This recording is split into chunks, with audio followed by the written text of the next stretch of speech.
syndicat mixte des Vallées de l'Avers et de Lauzon est un syndicat intercommunal et intercommunautaire qui a en charge pour le compte des deux communautés de communes, les Chers et Gergovie-Val d'Allier, la gestion des milieux aquatiques, y compris les problématiques de pollution et de nuisances environnementales.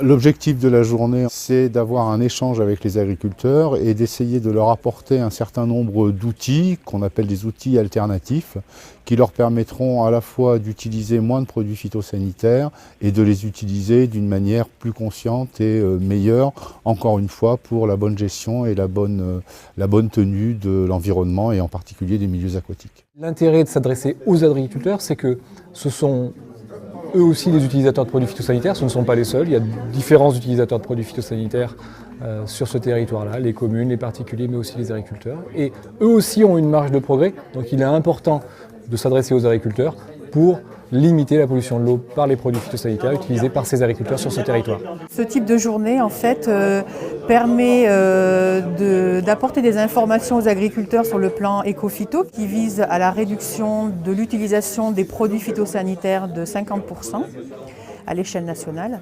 Il prévoit des obligations pour les agriculteurs qui concernent notamment la formation des acteurs professionnels autour des produits phytosanitaires, donc ce qu'on appelle le Certiphyto, qui fait partie des obligations nationales et européennes. Le plan éco-phyto concerne non seulement les agriculteurs, mais les zones non agricoles, les jardiniers amateurs, et les actions du SMVVA touchent également ce type de public. Un des aspects de l'agriculture biologique, c'est le respect de la qualité de l'eau. Voilà pourquoi aujourd'hui Bio63 est partenaire du syndicat mixte dans le cadre de cette journée, car nous sommes sur une zone à enjeu où l'agriculture biologique peut apporter des réponses. Aujourd'hui, j'ai présenté les résultats d'analyse de qualité d'eau vis-à-vis des pesticides détectés dans l'Auzon et dans l'Avers, et on a essayé ensemble avec les agriculteurs présents de cibler les molécules qui pouvaient être utilisées lors de leur action professionnelle et qui pouvaient malgré tout, malgré tous les efforts qu'ils peuvent faire, se retrouver dans le cours d'eau. Et cet après-midi, on va regarder les outils mécaniques qui permettraient de limiter les désherbants, puisque les molécules les plus détectées dans les eaux de la région Auvergne, et en particulier sur ces deux bassins versants, ce sont des désherbants.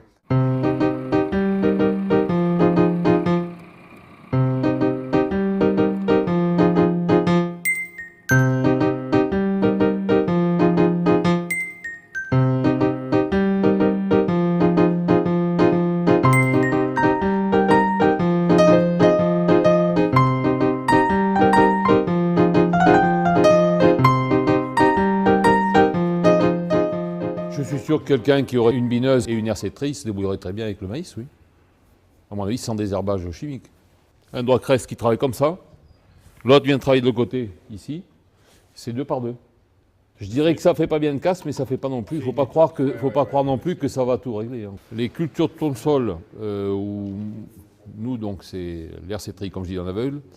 Binage, c'est moi qui le fais, ça c'est au moins 3 voire 4 fois.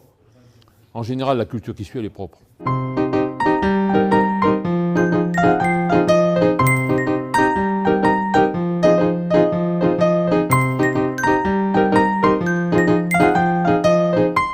Aujourd'hui, les agriculteurs conventionnels, à travers le plan éco-phyto, sont bien conscients qu'il faut limiter l'usage des pesticides.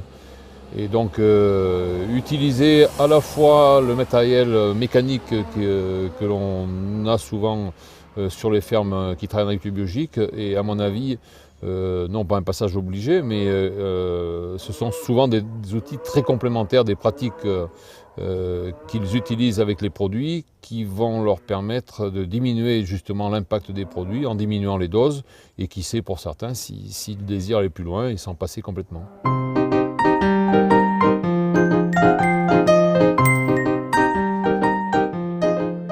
Le premier outil que j'ai utilisé en appareil alternatif, c'est l'hersétrille, qui doit dater d'une bonne quinzaine d'années, pour ne pas dire plus.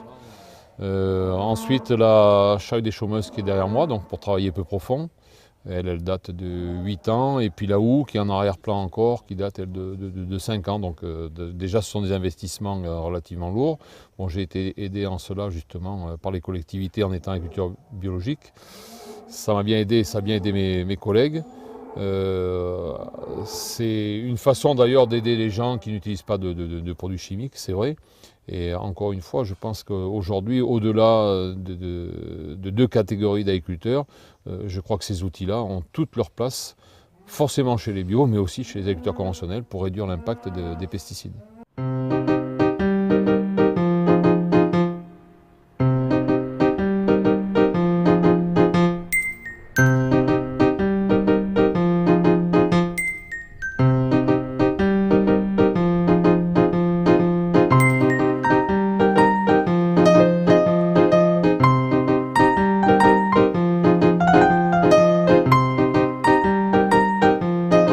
C'est toujours intéressant de confronter les points de vue de tout le monde, notamment des agriculteurs conventionnels, avec des agriculteurs comme Jean-Michel Sellier qui est en agriculture biologique. Et aujourd'hui, on voit que les moyens, notamment en désherbage mécanique, sont relativement équivalents sur les 2 types d'exploitation.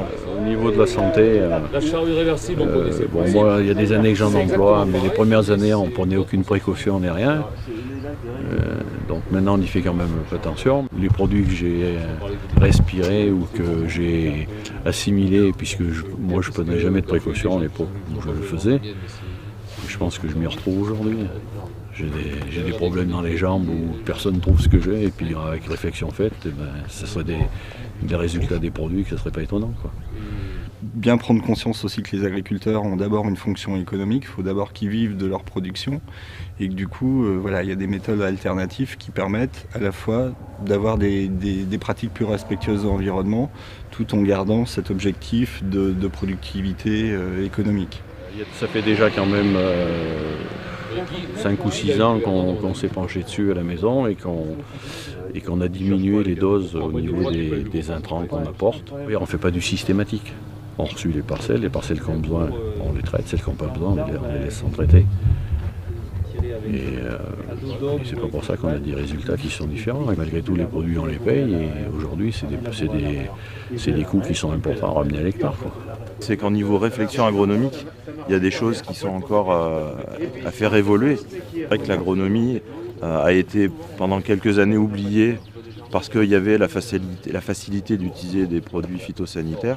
Mais on voit qu'aujourd'hui l'agronomie revient pour essayer de moins avoir recours aux produits phytosanitaires, ou quand on est en difficulté par rapport aux usages des produits phyto, utiliser plus le levier agronomique.